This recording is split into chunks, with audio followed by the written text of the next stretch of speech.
Olá, pessoal! Estamos começando mais um SoloCast, o podcast do Solo Agro, programa de educação continuada em agricultura sustentável da Exalc USP.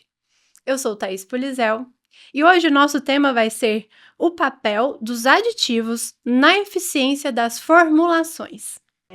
Começa agora, SoloCast, o podcast do Solo Agro, que traz de uma forma fácil para você ouvinte o conhecimento de especialistas no assunto.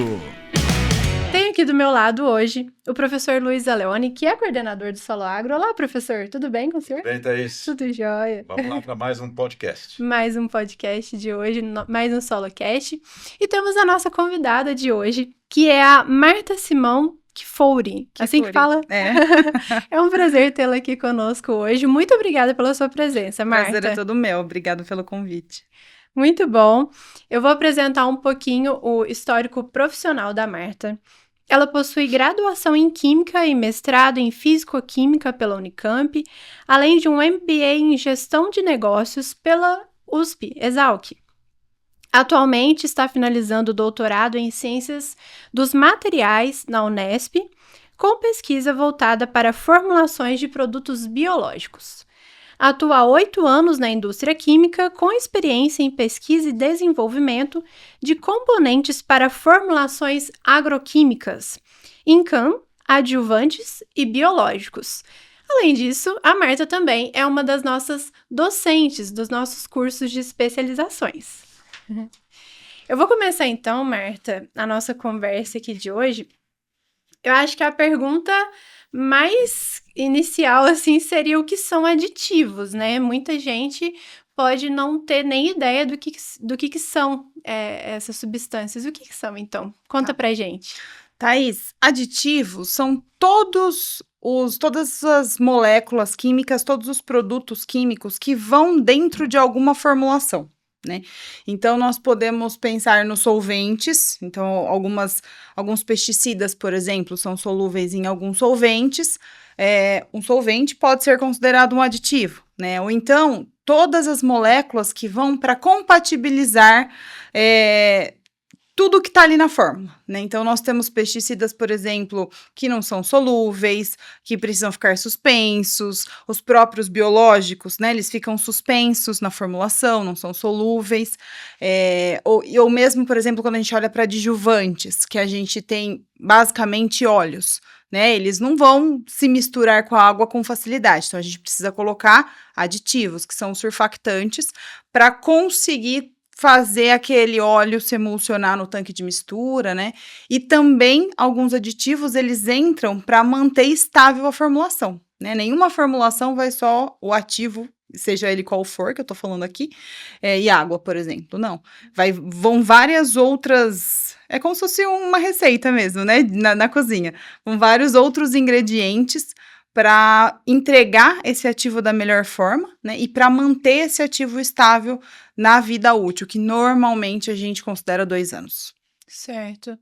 E qual que seria, então, eu acho que você falou um pouco aí, né? Mas a importância de se ter bons aditivos nas formulações. Tá. A gente consegue olhar, então, dois aspectos diferentes, né? Então, o primeiro seria pensando na fórmula por si, né? Eu preciso colocar aditivos justamente para manter o meu princípio ativo, né, facilmente entregável no campo, né? Então, eu não posso pegar um ativo químico, por exemplo, pulverizar no campo do jeito que ele é. A eficiência dele vai ser muito baixa, né? Fora a perda e tudo mais, o perigo, inclusive. Então, os aditivos, eles vão ajudar a eu incorporar o meu ativo, o que eu quero de fato utilizar no campo, em uma garrafa, né? Em uma garrafa. Ou um pacote, se a gente estiver falando de uma formulação sólida, por exemplo. E ele vai garantir, então, que tudo fique ali homogêneo, estável, né? Que eu não tenha separação de fase, que eu não tenha formação de grumos, por exemplo. Enfim, manter a minha fórmula estável, né, e facilmente manipulável, porque isso é uma coisa também, né, a separação de fase, a decantação na embalagem não é só algo ruim por si, né? Porque às vezes a gente fala, agita antes de usar. Mas não é isso, o produtor não quer ver o produto separado fácil, né? E ele quer ter a facilidade de abrir a garrafa e já jogar no tanque de mistura e ir embora, entendeu? Então, a gente até às vezes brinca quando a gente tá no desenvolvimento, fala, coloca um agite antes de usar que resolve. Às vezes não resolve. Então, os aditivos na fórmula, eles entram para isso, para a gente compor todo o sistema, né, toda a formulação para manter ela estável na vida útil. E também tem aqueles que são utilizados pode ir dentro da própria formulação ou numa outra fórmula à parte, como adjuvante, né, para dar um boost, né, para melhorar a performance dos produtos que estão no tanque de mistura. Então, eles vão ajudar quebrando a tensão superficial, para espalhar melhor o produto na folha, eles vão evitar deriva, por exemplo, né, porque você consegue controlar o tamanho das gotas. A própria compatibilidade de tanque, então tem bastante aditivos que ajudam a compatibilizar tudo que a gente mistura no tanque de mistura, enfim. Eu brinco que às vezes o mesmo produto ele tem várias funções e às vezes várias funções sendo ele na fórmula, né? Então, basicamente é isso. Olhando para a formulação, a gente costuma chamar de aditivo, de componente, quando está olhando para a fórmula, e quando a gente está olhando para a atuação, para melhora de bioeficácia, a gente costuma falar de adjuvante, né? Então, é mais ou menos essa separação que a gente faz. Certo. Muito bom, interessante.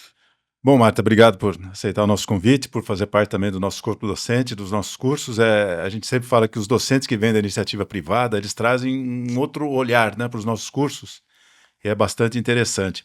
Uma questão que eu tenho, que talvez algumas pessoas estejam pensando também, a indústria, quando vai fazer um novo produto, quando está na parte de desenvolvimento, o quanto que ela se antecipa ao que precisa ser feito e o quanto que a indústria responde a uma demanda, por exemplo, que os agrônomos trazem do campo, depois que o produto já está sendo formulado. O quanto que é apagar incêndio e o quanto que é planejado numa indústria? Nossa, que pergunta legal. Tem os dois. E tudo depende do time que você está fazendo parte. Então, normalmente, nas empresas químicas, né, que a gente acaba sendo uma empresa química, uma empresa de aditivos, ela nunca vai trabalhar só com agro. Ela vai atender vários mercados, porque esses aditivos são os mesmos utilizados nas fórmulas de cosmético, não os mesmos, né, mas grande parte, de cosmético, de limpeza, saneantes, sei lá, petróleo. Então, todos os mercados utilizam, né, esses tipos de químicas. Então, uma empresa química, ela sempre vai ter vários mercados ali. É muito, acho que eu não consigo te dizer nenhum agora que vai trabalhar só com agro.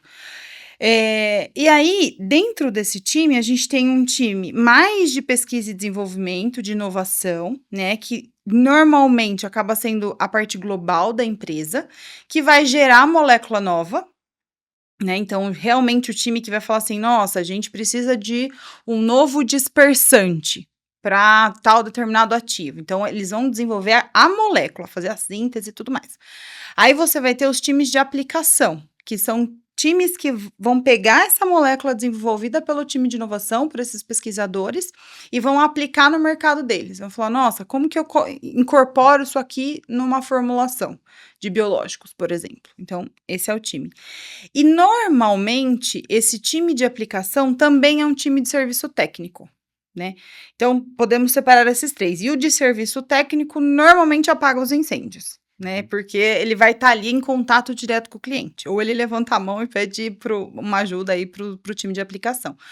Então, esse balanço vai muito de empresa para empresa, na forma como ela se estrutura, né? Na minha atual posição, por exemplo, eu faço os dois, né? Eu tanto planejo projetos proativos, estou na bancada tentando adequar o nosso portfólio para as necessidades aqui da região, quanto pegando as necessidades dos clientes e trazendo para dentro de casa para tentar resolver. Então, é um pouco de cada coisa e depende muito da companhia. Então, se a companhia, por exemplo, ela é base nacional, global tá aqui, o headquarter tá aqui, aí a inovação tá aqui. Se tá fora, a gente acaba realmente regionalizando os produtos, né? As Uhum. aplicações. Legal. Interessante. Em relação aos produtos, que no caso do agro, né, que é a nossa área aqui. Eh, Normalmente, quando são feitas as novas moléculas, novos ingredientes ativos ali, são feitas algumas análises para ver a compatibilidade com o meio, né, com o ecossistema e principalmente com, a questão de biológicos, os insetos ou os organismos que estão já no campo ou aqueles que vão ser utilizados ao mesmo tempo e tudo mais. A minha dúvida em relação aos aditivos é o seguinte: são feitos testes para esse tipo de compatibilização dos aditivos? Ou, na verdade, esses testes são feitos quando a formulação já está pronta? Como que é isso? Assim, existe um teste individual para aditivos que são colocados nas composições? Eu fiquei com essa dúvida real porque já ouvi, né, alguns relatos de que, às vezes, o ingrediente ativo que está na formulação não causa algum problema, mas o aditivo sim. Então, como que é isso dentro da indústria? Tá. Quando uma empresa ela lança um produto novo, ela precisa ter um dossiê de testes, né? Então, basicamente, até para rotular o produto, ela vai precisar fazer testes mínimos, e normalmente isso varia de país para país, né? Cada um tem a sua regulamentação. Ela precisa ter testes mínimos para a gente compor uma FISPIC, né? Então, esses testes são feitos sim, né? E aí entra muito em metodologias mais genéricas, né? E necessárias para as leis do determinado país que a gente está falando. Mas quando a gente fala na formulação, uma empresa de fornecedor de aditivos, ela vai olhar muito mais numa compatibilidade física mesmo, né? A gente tem pouco acesso aos pesticidas e aos biológicos, principalmente, né? Porque a gente ou precisa importar, então os pesticidas químicos a gente importa da China, por exemplo, e os biológicos a gente fica muito dependente mesmo dos parceiros, às vezes dos clientes, de ter esse acesso, né? Porque não é o nosso know-how uma fermentação, por exemplo, né? Então, a gente faz a compatibilidade física dos produtos, a gente pega esses ativos e tenta imitar o que o cliente vai fazer, para comprovar que os nossos produtos funcionam para aquilo. Ou não comprovar, ou ver que não funciona. Mas os testes, digamos assim, de toxicidade, sei lá, todos esses requisitos do produto final, quem é responsável para fazer é o cliente. Porque a gente não tem domínio de tudo que ele vai colocar ali na fórmula. A gente apresenta uma fórmula com componentes que estão no nosso portfólio, né? E a vida real isso nunca vai acontecer.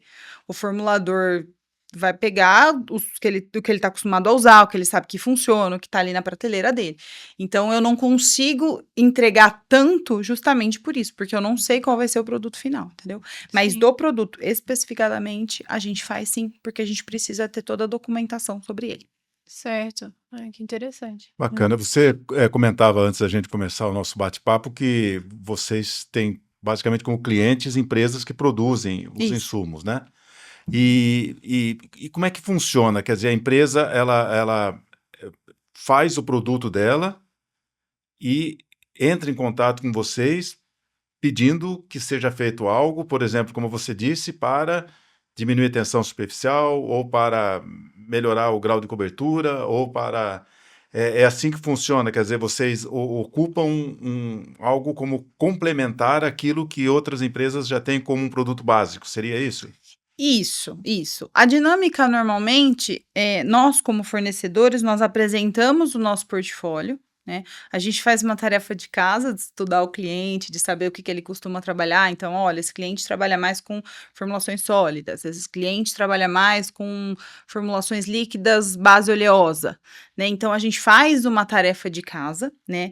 A gente tem um conhecimento da tendência do mercado no geral, né? O que as pessoas estão olhando, o que as pessoas pedem, quais são as principais dores, digamos assim, do formulador na hora que ele está na bancada. Então, a gente sabe mais ou menos isso. A gente tem uma conversa com esse cliente apresentando as nossas soluções, apresentando os casos de sucesso. Então, como eu comentei, a gente faz as formulações como se fossem eles. E aí, a gente tem esse tipo de abordagem, que o cliente olha e fala, nossa, que legal esse dispersante, me manda uma amostra para eu testar. E a gente tem casos de cliente de longa data, que já tem um relacionamento muito bom com a empresa, e que ele levanta a mão, ele fala, tô fazendo aqui uma nova tricoderma, sei lá, base, óleo vegetal, e eu preciso de uma ajuda aqui no emulsionante. A gente vai lá, tenta, né, normalmente eles não podem abrir muito, e tenta ajudá-los da melhor forma. Então, existem essas duas dinâmicas, né? A abordagem proativa, que a gente chama, mostrando algo que a gente supõe que é interessante, e essa exposição, claro, de uma pesquisa de mercado anterior, ou então, realmente, algo mais reativo, né? Em que o cliente pede alguma solução. E como que essa escolha, Marta, dos aditivos pode influenciar, né, na absorção dos produtos e na eficiência do produto final? Existem casos, assim, em que foram feitas algumas escolhas não tão boas e aí depois teve que mudar essa formulação inicial? Como que funciona isso para essa eficácia? Tá. Para responder a tua pergunta, eu vou contar mais ou menos como que é mais ou menos o processo, então, de se ter um produto final. Então, nós temos fornecedores, que vai fornecer toda a matéria-prima, digamos assim, componente, aditivo, vamos chamar do que a gente quiser. E a gente tem as empresas que fazem as formulações. Normalmente, essas empresas que fazem as formulações, elas também são detentoras dos ativos, né? Senão, elas compram de algum lugar, mas elas que têm os ativos. E elas fazem a formulação e vai fazer alguns protótipos. Esses protótipos que a gente chama são as formulações que mais deram certo em análises preliminares. No caso de biológicos, maior parte das vezes essa análise preliminar é um teste de colônia, de contagem de colônia, para ver se manteve estável a formação de colônias ao longo do tempo, um teste de viabilidade, enfim. No caso de químicos, a gente olha bastante para as normas ABNT, CIPAC, que são normas que regem bastante a qualidade da formulação. E aí, esses protótipos que apresentaram boa performance tendem a ir para o campo, né? Seja uma casa de vegetação ou seja o campo mesmo. E aí que vai fazer a diferenciação, né? De qual protótipo que vai para frente. Então, nesse momento, a gente pega a diferença dos aditivos, né? E a diferença dos adjuvantes, porque quando a gente está olhando para a eficácia no campo, a gente chama ele de adjuvante. Então, um caso muito específico, né? Nós temos os superespalhantes, que são basicamente química de siloxanos. Eles espalham muito, eles reduzem muito a tensão superficial. Quando eu tô falando isso, é realmente a dificuldade que a gente tem de quebrar a gotícula de água e deixá-la se espalhar, né? Então, por quebrar muito, eles são muito bons para a gente conseguir uma cobertura boa na planta, né? Na folha. Mas, se eu doso muito, o que vai acontecer? Eu vou escorrer o produto, né? Vai espalhar tanto que eu perco. E aí você não tem eficácia. Então, já teve casos de teste de campo, por exemplo, que a gente estava esperando uma performance maravilhosa e não aconteceu, né? Porque a gente perdeu o produto. Então, essa validação no campo é muito importante. Inclusive, tem empresas que fazem isso antes, né? Que ela escolhe o adjuvante, escolhe os produtos que vão ajudar na bioeficácia antes de finalizar a formulação, para entender, nossa, eu vou colocar esse adjuvante em can, que é dentro da garrafa, né, tudo junto, ou eu vou precisar de um adjuvante tanque mix, né, a depender da concentração, por exemplo, do espaço que você tem na fórmula. Então, a dinâmica de fazer os produtos para o manejo é mais ou menos essa, né, e aí, claro, vai da particularidade de cada empresa. O legal da parte de ser fornecedor é que a gente acaba fazendo um pouquinho de cada coisa, né? A gente entende muito da nossa química, a gente tenta imitar o que eles fazem, os formuladores, os clientes nossos fazem no laboratório, então a gente acaba tendo acesso a vários tipos de formulação, e também a gente tem uma pitadinha de agronomia, que eu brinco que se eu pudesse, eu tinha feito agronomia, porque eu não sabia que era tão legal. Então, assim, porque a gente faz também os testes de campo, né? Os nossos clientes pedem para ver.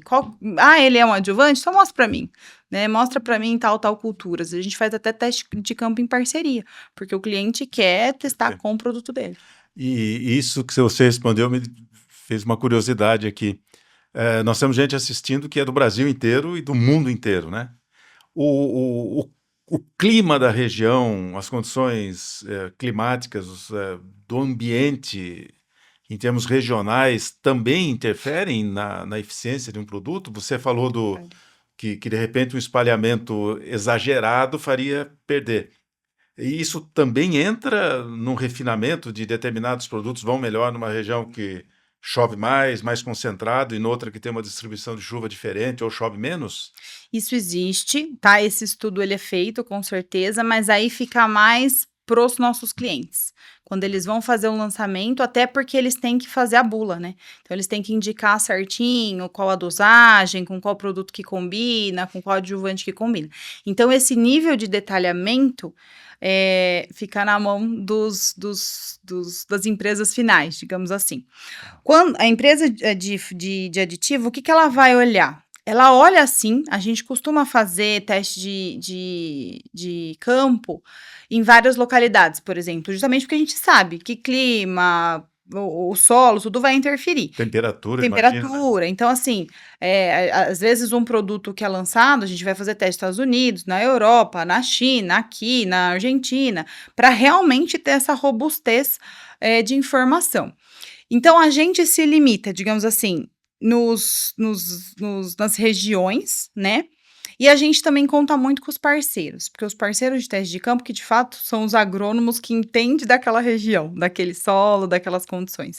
Então, nessa parte, embora normalmente a gente tenha agrônomos no time para realmente elaborar os protocolos, acompanhar, interpretar os dados, a gente conta muito com esses parceiros, com as instituições que fazem o teste de campo, porque eles que nos guiam, né, no que faz sentido, no que não faz, às vezes até dão uns pitacos mesmo, né, faz nessa dosagem, mede contra isso, contra aquilo.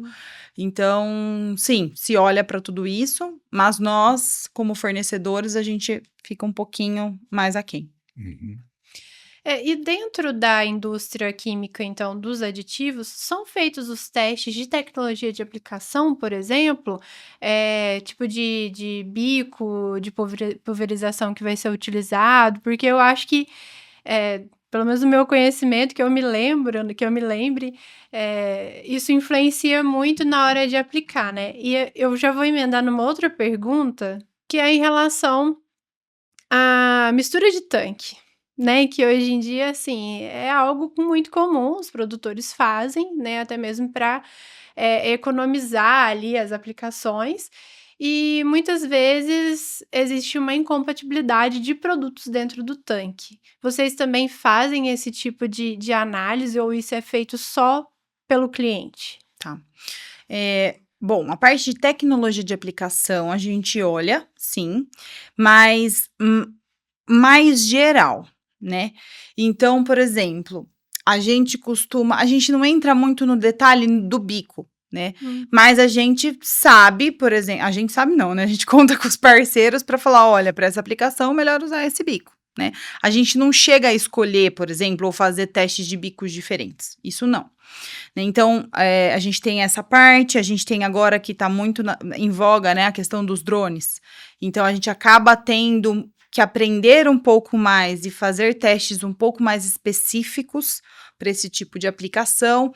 Então, eu brinco que a gente é meio generalista, né? A gente olha para todas as variáveis, mas a gente não se aprofunda em nenhuma delas, né? A profundidade mesmo vai ser com o cliente que tem a expertise, que sabe como que vai ser essa calda, como que vai ser misturado, porque como eu comentei, né? A gente faz o produto, uma formulação, né, do jeito que com os nossos produtos, e às vezes a gente, né, testa muito adjuvante, que daí independe da formulação, a gente pega a formulação comercial e testa com os nossos adjuvantes, para ver se é melhor ou pior do que está no mercado.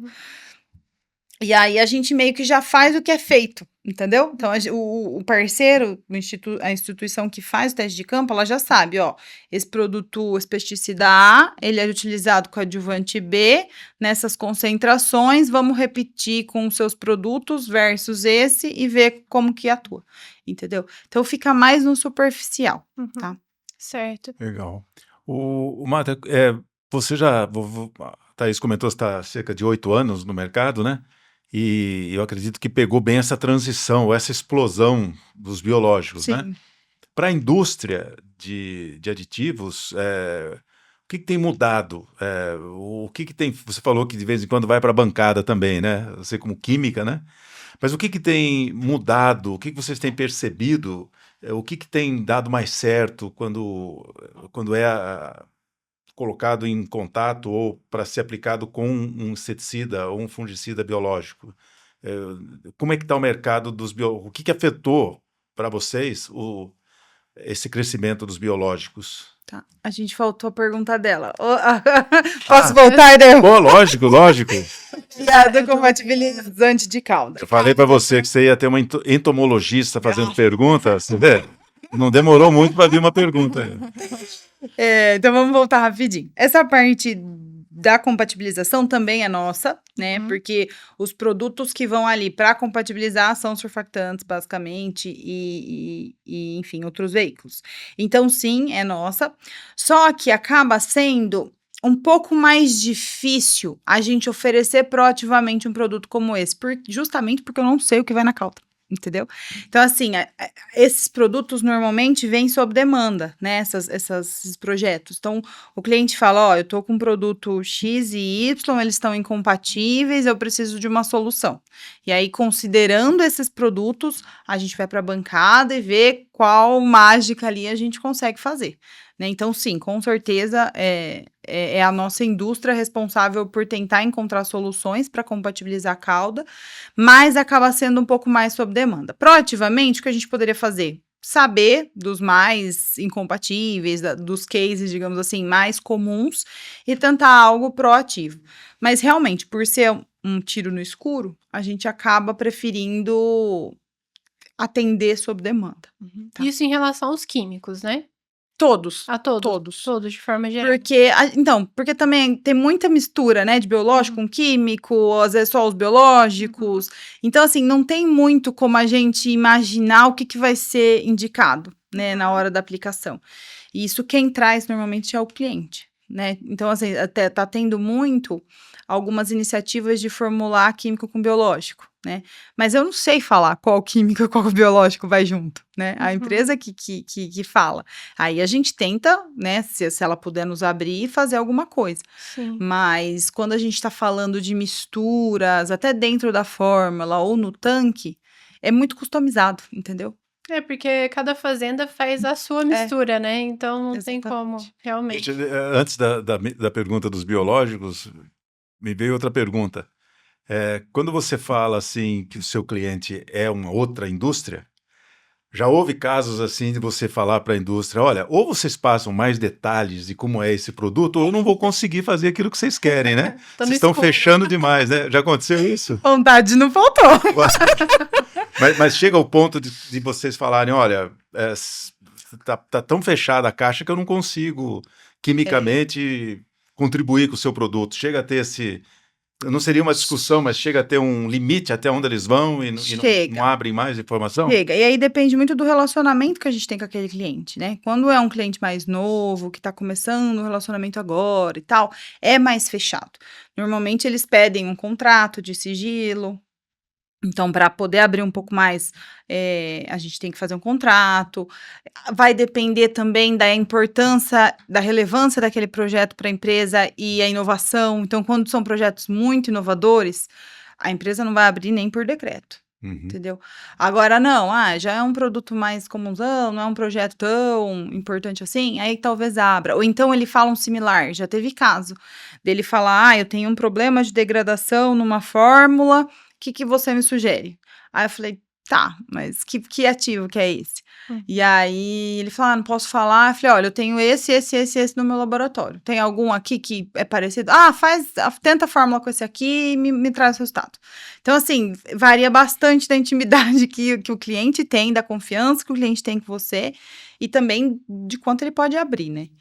Mas às vezes dá pra falar, amigo, não dá pra resolver sem É saber. interessante porque eu acho que isso é novidade, acho que para bastante gente que está nos assistindo, né? Que às vezes a gente não tem ideia de como funcionam esses bastidores entre empresas, né? Porque o objetivo é um produto de mais eficiência, é responder às demandas do produtor, no caso do agro, né?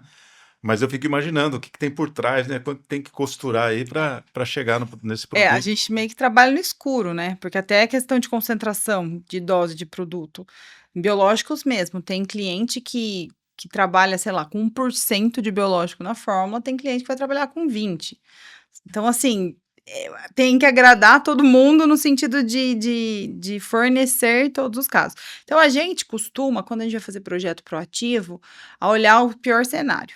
Né? Então, a formulação mais concentrada, o ativo mais difícil, o biológico mais sensível, para tentar, sim, consigo pior, os outros vai, sabe? Então, por exemplo, para biológicos, a validação com fungos, por exemplo, fala mais do que uma validação com bactéria, né? Então, para ser mais genérico, a gente acaba pegando os cenários mais complicados. E dentro dos biológicos, vocês chegam a ter contato direto com o produtor que faz on-farm, o biológico, ou é só com empresas mesmo? Não, a gente não faz contato direto com o produtor. Inclusive, isso é um pedacinho da minha aula. Justamente tá dando a diferença dos produtos formulados e dos produtos on-farm, né? Então, o on-farm é o biológico por si, né? Se vai um coformulante ali, é algo muito singelo, né? Muito normal, muito pouco também, mas normalmente é o produto tal qual que a gente comenta. Já os produtos formulados passa por toda uma empresa, todo um processo, né? Então, a gente fala com essas empresas só. A gente nunca vai falar com o produtor final. Porque até é um bypass, assim, né? A gente até passa por cima, digamos assim, do nosso cliente. Sim. Não é o nosso foco. Até adjuvante, porque como adjuvante não precisa de registro, a gente poderia, por exemplo, formular, né, um óleo com surfactantes, com outros adjuvantes ali, e vender direto. Mas, poxa, não é estratégico, né? Eu tô tirando o mercado do meu cliente. Então, a gente sempre passa por uma empresa que faz a formulação e vai pro cliente final. Voltando, então, para a pergunta que o professor fez, né, em relação a como que tem sido o mercado aí, depois que os biológicos entraram em ascensão, né? Isso influenciou, então, na formulação dos aditivos, nas formulações de forma geral, ou vocês acharam que foi algo assim que se manteve, né? É mais ou menos essa pergunta, Sim. né, professor?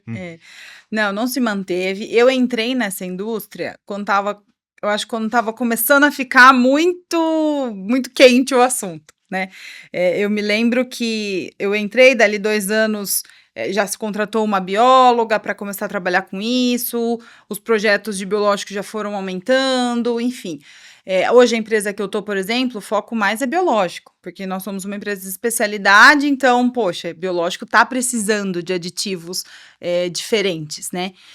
Então, o foco é total para biológicos. Então, mudou sim muito, e a gente brinca que os químicos tiveram que aprender um pouco de biologia, né? Porque o primeiro teste que acho que todas as empresas fizeram é a compatibilização do seu portfólio com os micro-organismos, né? Então, a primeira coisa que a gente teve que aprender é plaquear. Então, em química, foi um semestre de bioquímica lá no laboratório, a gente não faz nem ideia. Então, a gente teve que aprender de novo, pegar até, trocar até com os clientes, né? Como que vocês fazem? Qual que é a metodologia? Me passa. Para a gente conseguir criar a metodologia interna, fazer esse screening do portfólio, entender o que do portfólio que a gente tem pode ser aplicado em formulação de biológico. Por que isso, gente? Porque, às vezes, alguns surfactantes são incompatíveis com o micro-organismo que está ali, né? Com a parede celular, ou ele muda o ambiente ali da fórmula que prejudica o micro-organismo. Então, não é simplesmente colocar ali e compatibilizar visualmente, né? Então, a gente precisa acompanhar, né, se o micro-organismo sobrevive na presença daquele produto. Então, a primeira coisa que foi feita foi isso. Fazer esse check para ver, nossa, esse meu portfólio cabe para um portfólio de biológico. E aí, depois disso, a gente começou a aprender a formular biológico. Porque até então, as formulações de biológicos são muito singelas, né? O foco era o micro-organismo, né? O que você vai pôr ali, talvez você ponha um pouquinho do surfactante mais comum, mais basicão que tem, só para quebrar um pouco a tensão e vamos embora. Não se preocupava muito com a formulação.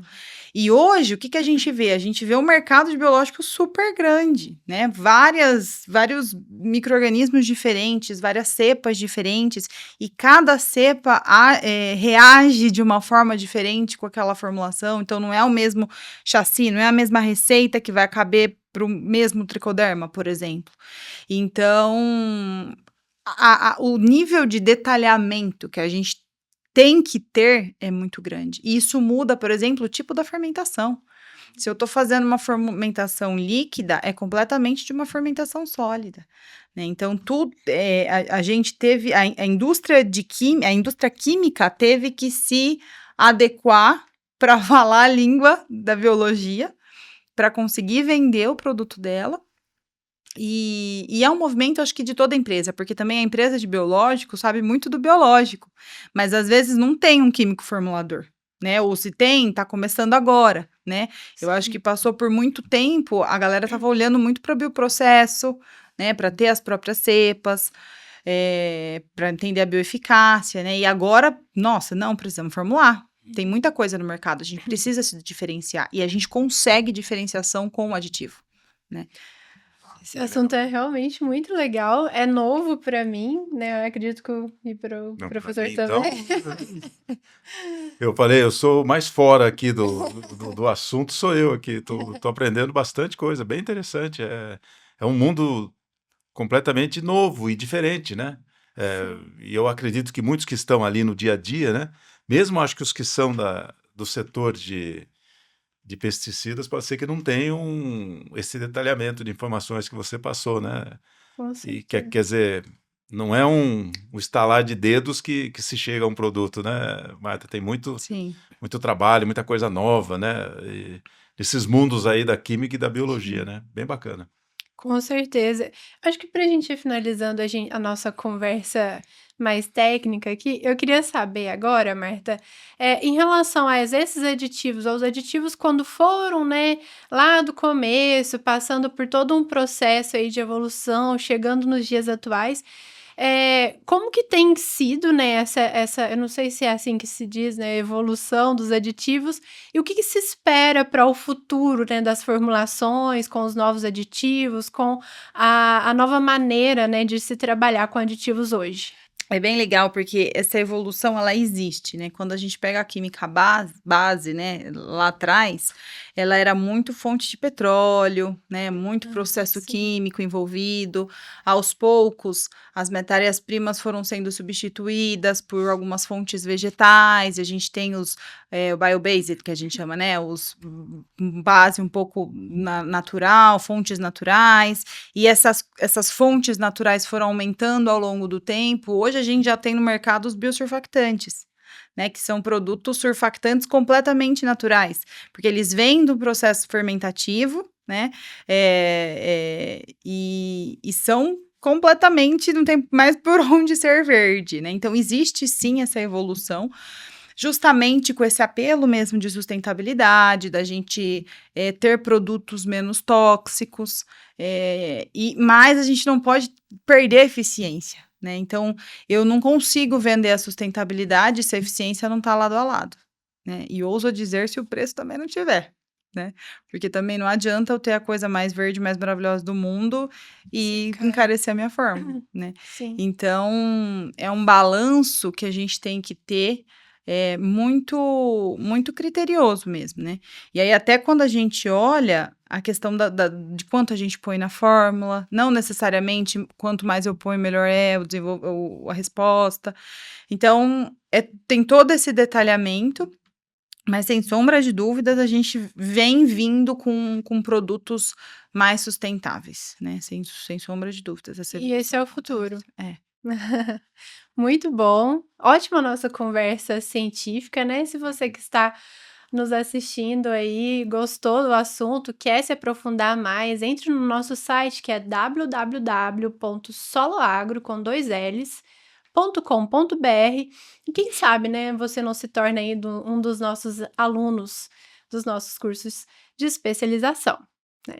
A gente vai agora para uma parte mais pessoal. Vamos conhecer um pouquinho mais sobre a Marta mãe, a Marta esposa, né? Vamos entender um pouquinho sobre a vida mais particular dela. Vem aí o Porteira Aberta. Porteira Aberta.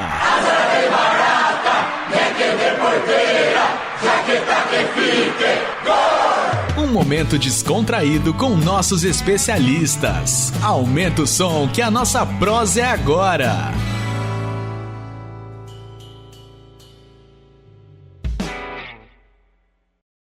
No Porteira Aberta de hoje, então, professor, a Marta, nos bastidores, ela tava falando assim, porque normalmente a gente pergunta pro convidado qual é o seu hobby, né? E a Marta falando, gente, o meu hobby, eu não tenho muito hobby, eu fico mais com a família, mas nada melhor, né, professor, do que estar junto com a família. O professor também é super família aí. E ela falou assim, não, eu só tenho 2 filhos pequenos. Pronto, já ocupou 100% do tempo, né, Marta? E como é que é conciliar mãe de 2 crianças pequenas, o trabalho, o dia a dia? Como é que é essa disputa aí entre o pessoal e o profissional? Olha, professor, eu costumo dizer que, assim, a gente não pode pensar muito, né? Se a gente pensa muito, a gente começa a se vitimizar, falar que não dá, que é impossível, e não é bem assim, né? Na verdade, é uma delícia, eu acho que é um privilégio, né? Eu poder trabalhar ao mesmo tempo de ser mãe, de ser esposa, né? Então, conseguir aí, acho que deixar todos os pratinhos sem cair é um grande privilégio mesmo, né?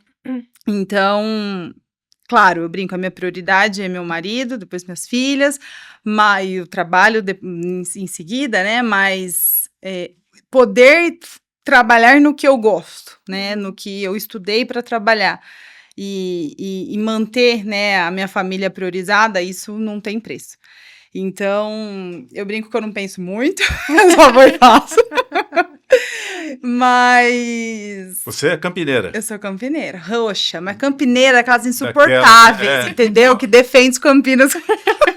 Guarani ou Ponte Preta? Não, mas daí não é pra tanto. Não chega. Mas assim, meu cunhado é do Guarani, então vamos dizer que... Vai dizer que é Guarani. Que tem que ser Guarani, né? Mas com certeza a Marta deve ter algum hobby com a família. Tem alguma coisa assim que você fala assim, nossa, isso daqui a gente gosta muito de fazer.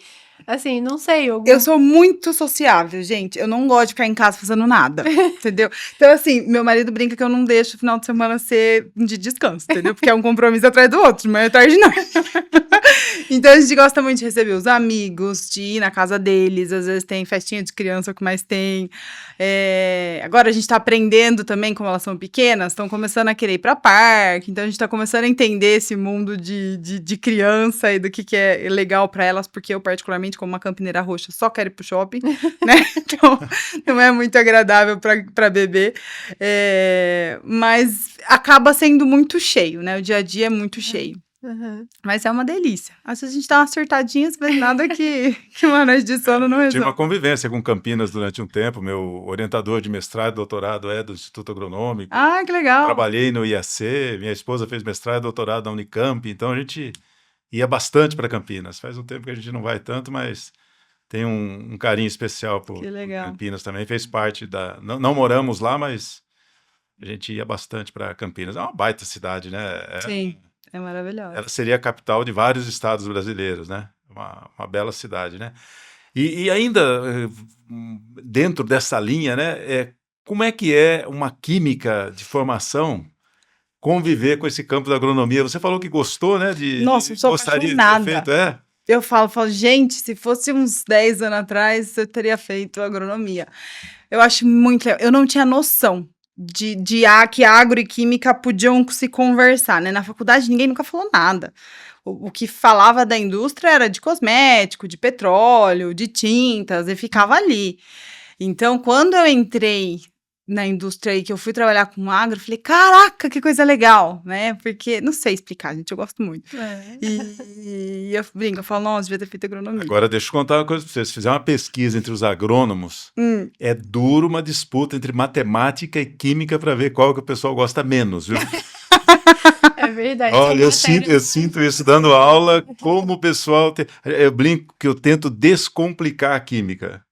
Mas porque tem que ser. Cria-se um bloqueio, um fantasma, e para o agro a química é fundamental. Sim, Quer dizer, é solo, planta, atmosfera, tudo envolve reação química, ou praticamente tudo, né?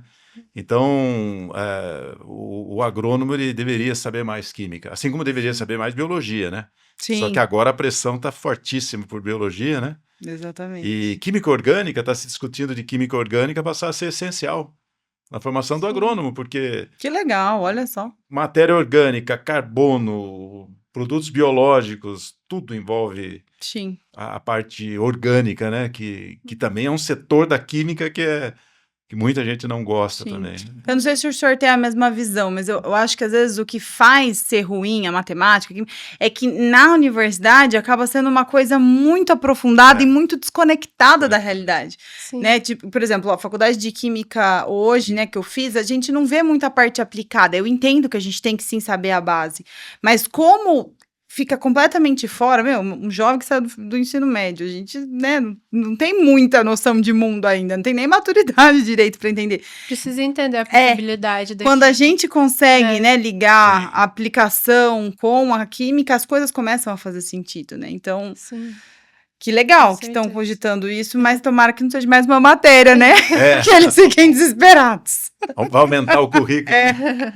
Não, acho que não. Acho que o que está aumentando é a percepção da importância. Que legal, que bacana. Do quanto é importante saber conceitos de química, né? Com certeza. Para facilitar o entendimento e às vezes até prever o que vai acontecer, né? Eu acho que essa previsibilidade, que é bem o que vocês fazem, né? Sim. Prever qual vai ser a eficiência do produto e a partir daí fazer as formulações, né? Sim. Muito bom. A gente conheceu um pouquinho, então, da vida particular, bem pouquinho, né, Marta, da vida particular da nossa convidada de hoje. E já vou finalizando o nosso episódio. Agradeço a professora Leone por ter dividido a bancada comigo. Muito obrigada, professor. Eu que agradeço. Muito legal esse bate-papo. A gente aprende muito. Aprende muito mesmo. Agradeço a Marta por estar aqui conosco. Muito obrigada e seja sempre bem-vinda ao nosso SoloCast. Muito obrigada, gente. Foi um prazer de conversar com vocês e vamos em frente. É isso aí. E vocês que estão nos assistindo ou nos ouvindo, né? Fiquem ligados que nós teremos mais episódios do nosso SoloCast. Tchau! Você ouviu SoloCast, o podcast do Solo Agro. Solo Agro é o programa de educação continuada em agricultura sustentável da Exalc USP. Saiba mais nas nossas redes sociais, @soloagro, solo com 2 L's. Obrigado e até a próxima!